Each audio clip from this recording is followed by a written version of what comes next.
studio saat ini telah hadir Al-Ustadz Al-Fadil Khalid Syamhudi hafizahullahu ta'ala. Beliau alhamdulillah bisa berkenan meluangkan waktu dan hadir di studio Radio Roja untuk memberikan sebuah tausiah yang sangat berharga mengenai bagaimanakah menjadikan harta kita berbarokah. Kami ucapkan selamat mendengarkan untuk Anda semua, dan kita akan sapa saja Ustaz di petang hari ini. Assalamualaikum warahmatullahi wabarakatuh Ustaz. Waalaikumsalam warahmatullahi wabarakatuh. Apa kabarnya Ustaz di sore hari ini? Alhamdulillah. Jazakallah khairan Ustaz atas kelonggaran dan keuangan waktu Ustaz yang diluangkan di kesempatan petang hari ini. Baik Ustaz, kami persilakan Ustaz untuk memulai pembahasan. Falyatafadhal mashkura. Assalamualaikum warahmatullahi wabarakatuh. Waalaikumsalam warahmatullahi wabarakatuh. Innal hamdalillah nahmaduhu wa nasta'inuhu wa nastaghfiruh wa na'udzu billahi min shururi anfusina wa min sayyiati a'malina may yahdihillahu fala mudilla lahu wa may yudlil fala hadiya lahu. Ashhadu an la ilaha illallah wahdahu la syarika lahu wa ashhadu anna Muhammadan abduhu wa rasuluh sallallahu alaihi wa ala alihi wa sahbihi wa sallama tasliman katsira. Amma ba'du, faqad qala Allah ta'ala fi kitabihil karim, ya ayyuhalladzina amanu taqullaha haqqa tuqatih wa la tamutunna illa wa antum muslimun. Wa qala ya ayyuhan nasu ittaqu rabbakum alladzi khalaqakum min nafsin wahidah wa khalaqa minha zawjaha wa batha minhuma rijalan katsiran wa nisaa wattaqullaha alladzi tasaaluna bihi wal arham innallaha kana 'alaykum raqiba. Wa qala ya ayyuhalladzina amanu ittaqullaha qulu qawlan sadida yuslih lakum a'malakum wa yaghfir lakum dhunubakum wa may yuti'illaha wa rasulahu faqad faza fawzan 'azima. Thumma amma ba'du, fa inna asdaqal hadithi kitabullah wa khairal hadi hadi Muhammadin sallallahu alaihi wasallam wa syarrul umuri muhdatsatuha fa inna kulla muhdatsatin bid'ah wa kulla bid'atin dhalalah wa kulla dhalalatin finnar. Hadirin pendengar suara pendengar Al-Raja rahimahullah taala, rahimakumullah taala. Alhamdulillah, semuanya min fadli Rabbi, semuanya adalah daripada kemurahan Allah Subhanahu wa taala. Kita bisa berjumpa pada malam yang berbahagia ini dengan antum sekalian. Semoga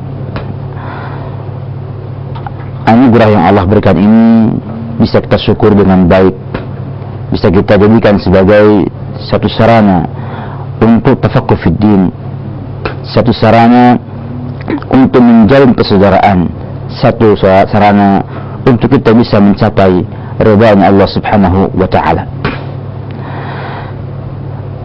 Zakhafillah rahimakumullah. Berbicara tentang harta merupakan sesuatu yang hangat, sesuatu yang sangat penting, sesuatu yang tidak bisa terpisahkan dalam kehidupan kita sehari-hari ini. Setiap hari, setiap saat, setiap jam, setiap hari kita berjumpa dengan yang namanya harta. Demikian tingginya kedudukan harta di hati manusia, sehingga menjadi sesuatu yang sangat dicintai dan sangat berharga bagi mereka. Mereka mencari harta ini pagi, siang, dan malam. Bahkan sebagiannya berangkat sebelum subuh, masih di malam hari, dan pulangnya pun di malam hari. Semuanya dalam rangka untuk mencapai yang namanya harta. Demikian Allah sifatkan manusia yang sangat mencintai, sangat cinta kepada harta. Allah sampaikan dalam satu surat Al-Adiyat ayat 6-8, innal insana li rabbih lakanut wa innahu ala dzalika lasyahid wa innahu lihubbil khairi lasyadid. Sesungguhnya manusia itu sangat ingkar kepada Allah Subhanahu wa taala, sulit bersyukur kepada Allah Subhanahu wa taala. Dan sesungguhnya manusia itu menyaksikan keingkarannya tersebut. Dan sesungguhnya manusia itu sangat cinta kepada harta. merupakan sesuatu yang tidak tercela bila tidak sampai membuat manusia tidak mensyukurinya. Karena harta adalah satu tuntutan kebutuhan pokok manusia untuk bisa hidup di setiap tempat dan zaman, kecuali nanti di akhir zaman, di mana harta berlimpah ruah sehingga tidak ada seorang pun yang mau menerimanya karena tidak dapat memanfaatkannya. Waktu itu kata Rasulullah SAW, orang sangat semangat untuk sholat dan ibadah yang tentunya lebih baik dari dunia dan seisinya. Dan itu diketahui ternyata adanya di zaman-zaman dekat dengan turunnya Nabi Isa alaihissalam. Sebagaimana disabdakan Rasulullah SAW dalam hadis yang diriwayatkan oleh Imam Ahmad dan Imam Tirmidzi dengan sanad yang sahih, disahihkan oleh Syekh Al-Albani dalam kitab Sahihul Jami'. Beliau bersabda, "Walladzi nafsi biyadihi la yushikanna ay yanzila fikum ibnu Maryam hakaman muqsita wa imaman adla fayuksiru as-saliba wa yaqtul khanzira wa yad'u al-jizyata wa yafidu al-malu hatta la yaqbalahu ahadun wa hatta takuna as-sajdatul wahidatu khairan min ad-dunya wa ma fiha." Demi zat yang jiwaku di tangannya, itu Allah Subhanahu wa ta'ala, telah dekat turunnya Ibnu Maryam pada kalian sebagai pemutus hukum dan imam yang adil. Lalu ia akan menghancurkan salib, membunuh babi, dan menghapus upeti jizyah, dan harta melimpah ruah sehingga tidak ada seorang pun yang menerimanya, sehingga satu kali sujud lebih baik dari dunia dan seisinya. Demikianlah di zaman di mana Allah limpahkan harta kepada kaum muslimin sedemikian rupanya. Namun tetap kita katakan bahwa harta adalah satu tuntutan kebutuhan pokok manusia dewasa ini. Demikian juga Allah Subhanahu wa ta'ala memberikan kepada manusia tabiat untuk tidak puas dengan harta, sebagaimana disabdakan oleh Rasulullah sallallahu alaihi wasallam, "La yu'tan nasu wadiyan minal mal labtagha thalithan." Seandainya manusia diberikan dua wadi, dua lembah harta, tentulah mereka mengharapkan yang ketiga. Wa ma yamla'u jawfati Adam ila turab, dan tidak akan memenuhi, membuat kenyang perut Bani Adam kecuali tanah. Hanya kematian yang membuat mereka tidak mau mencari harta lagi. Wa taballahu ala man taba, dan Allah memberikan taubat kepada orang yang bertaubat. Artinya ada orang yang demikian tidak mencintai hartanya dan banyak bertobat kepada Allah Subhanahu wa ta'ala sehingga Allah memaafkan mereka. Demikian juga pentingnya harta ini disampaikan dalam Al-Quran oleh Allah Subhanahu wa ta'ala, dan diulang-ulang kata harta ini, sehingga Allah mengulang kata harta dengan semua turunannya mencapai 86 kali. Dan Allah sebutkan kata rizki dengan turunan katanya mencapai 123 kali.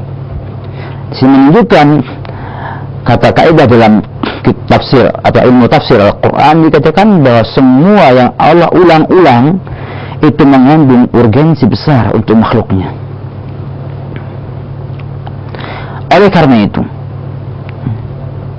kondisi yang demikian ini ditambah lagi dengan Allah jadikan harta sebagai fitnah umat ini, sebagaimana disabdakan Rasulullah sallallahu alaihi wasallam, "Inna likulli ummatin fitnah wa fitnatu hadhihi al-ummah al-mal." Setiap umat punya fitnah yang khusus untuk mereka, dan fitnahnya umat ini adalah harta. Oleh karena itu kita lihat banyak kaum muslimin berjatuhan dalam mencari harta ini. Banyak kaum muslimin berguguran di jalan mencapai harta ini, padahal mereka yakin dan tahu bahwa hanya Allah yang memberikan rezeki kepada mereka. Sehingga Rasulullah gambarkan dengan sangat jelas bagaimana kondisi sebagian kaum muslimin yang sebagian apa di hari ini. Kata beliau dalam hadis yang diriwayatkan Imam Al-Bukhari dalam sahihnya, Rasulullah bersabda, "Ya'ti 'alan nasi zaman la yubali al-mar'u ma akhadha minhu amin al-halali amin al-haram." Akan datang kepada manusia satu zaman ketika itu seorang tidak lagi peduli dengan apa yang ia dapatkan, apakah dari yang halal atau yang haram. Sehingga bicara tentang harta ini demikian luas, jangkauannya demikian luas sisi-sisinya. Namun kita coba pada hari ini untuk memberikan kepada kaum muslimin satu kiat untuk mempermudah mendapatkan rezeki, dan untuk melanggengkan atau membuat harta itu tidak hancur, tidak habis, dan tidak cepat habis. Saya melihat Allah alam bisawab dari yang saya pelajari bahwa keberkahan harta itu nanti akan didapatkan dalam 3 tanda. Yang pertama, mudah mendapatkannya. Yang kedua, awet dan gampang untuk menggandakannya atau untuk mengembangkannya.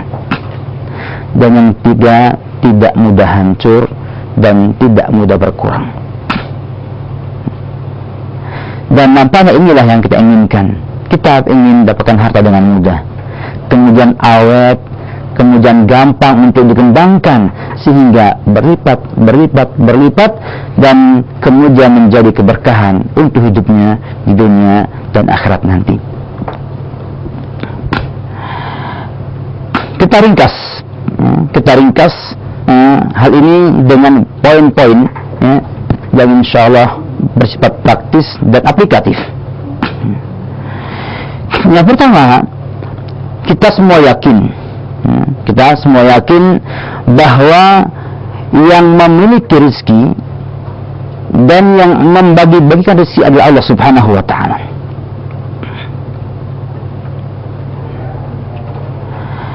Allah mewajibkan kita, Allah perintahkan kita untuk mewujudkan ibadah dalam hidup kita ini dan menanggung semua rezeki dan makanan yang kita butuhkan di dunia ini, yang dengannya Allah berikan syariat,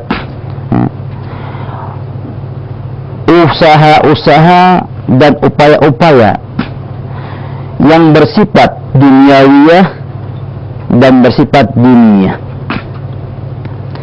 Bersifat dunia adalah bagaimana kita berusaha dengan teori dan pengalaman yang ada sehingga bisa mengembangkan usaha-usaha tersebut, mengembangkan harta tersebut. Yang kedua adalah yang bersifat dininya, bersifat agama, yang Allah sampaikan dalam Al-Quran dan disampaikan oleh Rasulullah dalam sabda-sabdanya sallallahu alaihi wasallam. Yang kedua ini adalah asas, pondasinya. Sedangkan yang pertama ini hanya sebagai pengembangnya, pelengkapnya saja.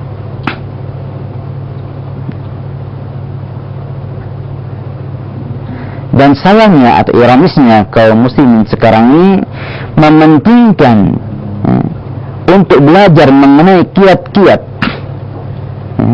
mendapatkan harta yang bersifat duniawiyah, keduniaan, dan melupakan kiat mencari rezeki yang bersifat agama ataupun syar'i ataupun diniyah.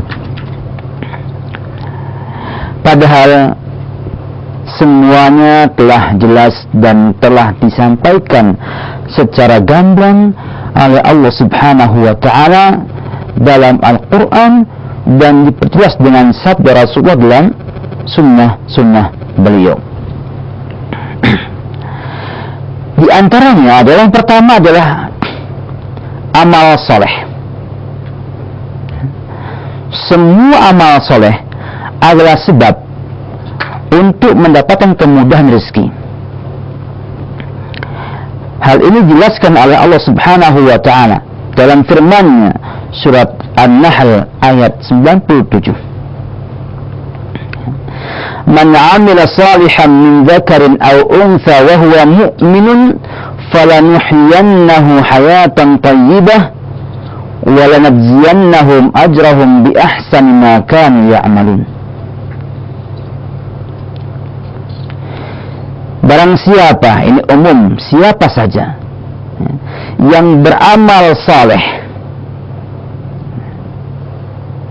dari kalangan laki-laki ataupun wanita dalam keadaan mukmin, maka niscaya Allah, kata Allah, kami nuhyiyannahu, memberikan kepadanya kehidupan hayatan thayyibah, kehidupan yang baik, dan sungguh kami akan membalas mereka dengan pahala yang lebih baik dari apa yang ia kerjakan.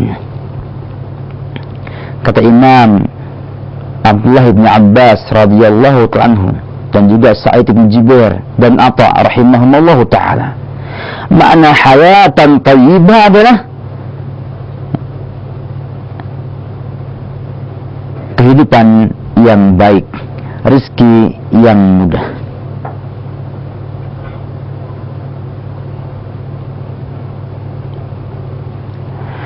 Bahkan Allah sampaikan dalam surat yang lainnya, As-Saba ayat 4, liyajziyal ladzina amanu wa 'amilus salihati ulaika lahum maghfiratu wa rizqun karim. Supaya Allah membalas orang-orang yang beriman dan beramal saleh, mereka itu yang mendapatkan ampunan dan rezeki yang mulia. Dan Rasulullah pun sampaikan dalam hadisnya yang cukup jelas, beliau katakan, innal kafira idza amila hasanatan ut'ima biha tu'matan minad dunya wa ammal mu'minu fa innallaha yaddakhir lahu hasanatihi fil akhirah wa yuqibuhu rizqan fid dunya ala ta'atih. Orang yang kafir jika beramal kebaikan apa saja bentuknya, ulat, rajin dan lainnya, maka Allah berikan kepada dia makan dunia ini, dikasih kemudahan rezeki dunia ini. Sedangkan mukmin yang beramal amalan kebaikan, maka Allah akan menyimpan untuknya kebaikan di akhirat, pahala, dan Allah balas langsung di dunia ini dengan rizqan fid dunya ala ta'atih, dengan memberikan rezeki di dunia dengan sebab taatnya dia kepada Allah Subhanahu wa taala. Maka ternyata amal soleh yang kita perbuat, baik yang jaringan kecil sampai yang besar, semuanya bisa menjadi sebab kemudahan rezeki dari Allah Subhanahu wa taala. Sudahkah kita berpikir kembali, mengingat kembali, memotivasi diri kita untuk beramal soleh, sehingga Allah mudahkan kita untuk mendapatkan rezekinya yang demikian luas dan demikian banyaknya. Poin yang kedua, sebab yang kedua adalah bertakwa dan bertawakal kepada Allah Subhanahu wa taala. Bertakwa dan bertawakal kepada Allah Subhanahu wa taala. Mana tawakal adalah kita bersandar kepada Allah Subhanahu wa taala, bersandar kepada Allah Subhanahu wa taala, dan menggantungkan semua itu kepada Allah Subhanahu wa taala, namun dengan tetap mengerjakan sebab-sebab dan usaha-usaha yang bersifat amaliyah. tawakal dengan hati kita, namun harus dibuktikan dengan amalan kita berusaha mendapatkan hal tersebut. Takwa dan tawakal menjadi sebab kemudahan rezeki disampaikan oleh Allah Subhanahu wa taala dalam surat At-Talaq ayat 2 sampai ayat 3. Allah firmankan, "Wa may yattaqillaha yaj'al lahu makhraja wa yarzuqhu min haitsu lam yahtasib wa may yatawakkal 'ala Allah fahuwa hasbuh." Siapa yang bertakwa kepada Allah Subhanahu wa taala, maka Allah jadikan baginya jalan keluar. Ada solusi terus atas segala masalahnya. Dan akan Allah limpahkan rezeki dari tempat yang ia tidak duga-duga sebelumnya. Dan siapa yang bertawakal kepada Allah, maka itu telah mencukupkannya. Ayat ini langsung ditafsirkan oleh Rasulullah sallallahu alaihi wasallam dalam bentuk yang lebih jelas dan lebih mudah diamalkan. Sahabat yang mulia Abu Dzar Al-Ghifari radhiyallahu anhu pernah menyampaikan, kata beliau, "Ja'ala Rasulullah sallallahu alaihi wasallam yatlu alayya hadhihi al-ayah. Wa may yattaqillaha yaj'al lahu makhraja wa yarzuqhu min haitsu lam yahtasib wa may yatawakkal 'ala Allah fa huwa hasbuh." Hatta faragha min al-ayah. Thumma qala, "Ya Aba Dzar, law anna an-nasa kullahum akhadhu biha lakafathum." Nabi mulai membacakan kepadaku, kata Abu Dzar, ayat ini, yaitu "May yattaqillaha yaj'al lahu makhraja wa yarzuqhu min haitsu lam yahtasib wa may yatawakkal 'ala Allah fa huwa hasbuh." Sampai selesai ayat tersebut. Kemudian mengatakan, "Wahai Abu Dzar, seandainya manusia semuanya mengambil ayat ini, itu bertakwa dan bertawakal kepada Allah, tentulah hal ini mencukupkan mereka. Mencukupkan dalam pengertian semua urusannya, sebagaimana dijelaskan oleh penulis kitab Tuhfatul Ahwadhi bi Syarhi Jami' At-Tirmidzi. Dia mengatakan, seandainya manusia betul-betul bertakwa dan bertawakal, maka sungguh Allah akan mencukupi urusan dunia dan agama mereka. Oleh karena itu, Imam Ibn Rajab dalam kitabnya Jami' Al-Ulum wal Hikam mengatakan, tawakal adalah utama-utama sebab untuk mendapatkan rezeki.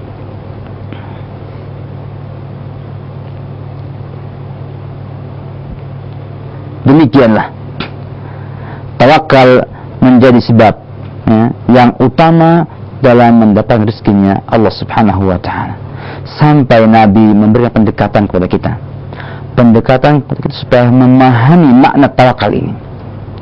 Nabi mengatakan, "Law annakum kuntum tawakkaluna 'ala Allahi haqqa tawakkulih la razaqtum kama yurzaqu at-tayru taghdu himasa wa taruhu bitana." Seandainya kalian bertawakal kepada Allah dengan benar, tentulah kalian dilimpahkan rezeki sebagaimana dilimpahkan rezeki kepada burung yang berangkat pagi hari dalam keadaan lapar dan pulang dalam keadaan kenyang.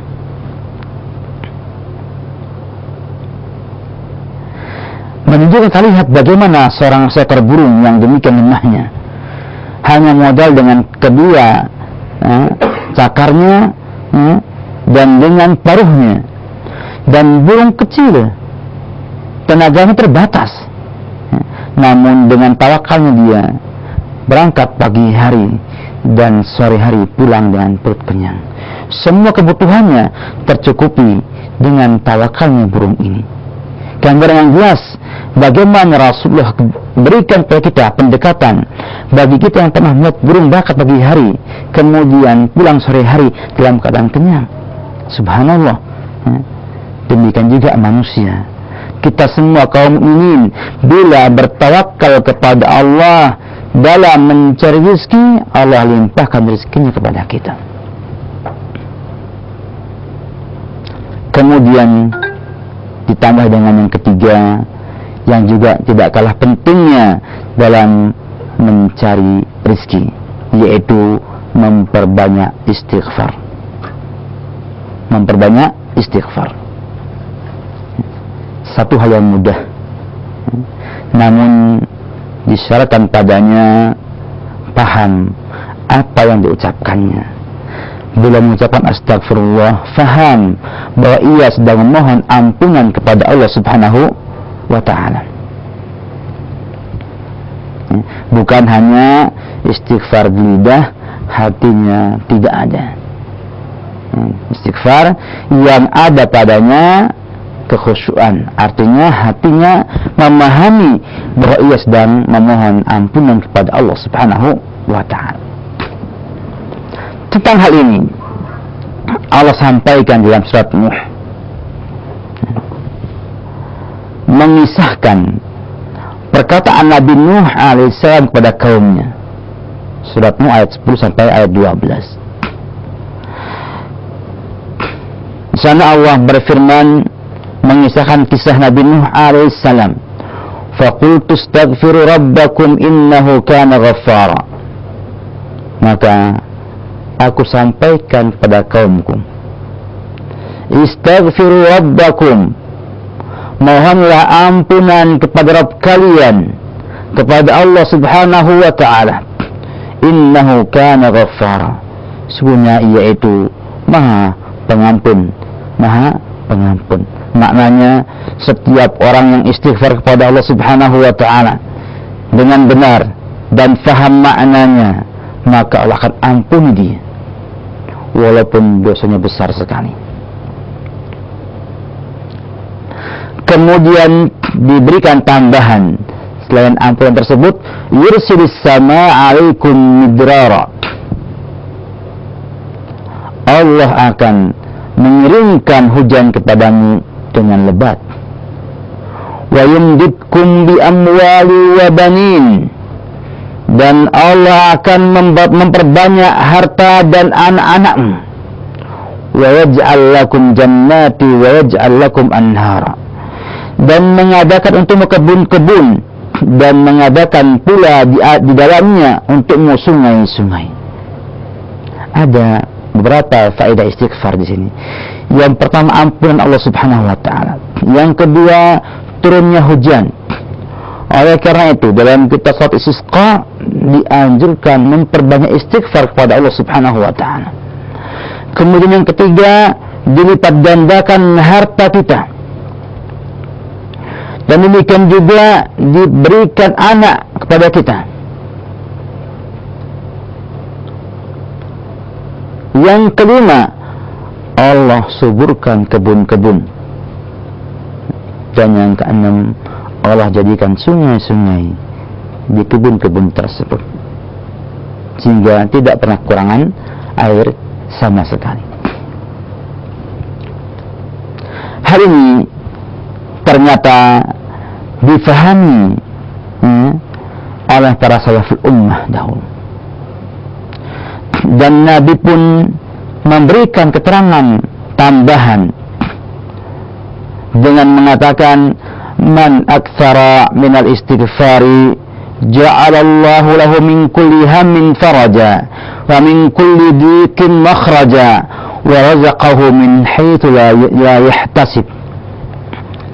Siapa yang memperbanyak istighfar, siapa yang memperbanyak istighfar,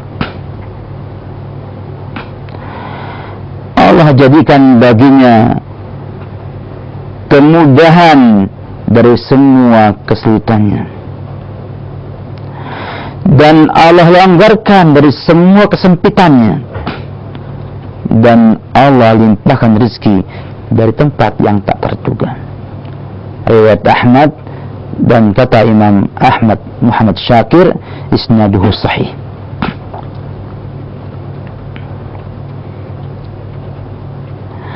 Hal ini pun dipahami oleh Hasan al-Basri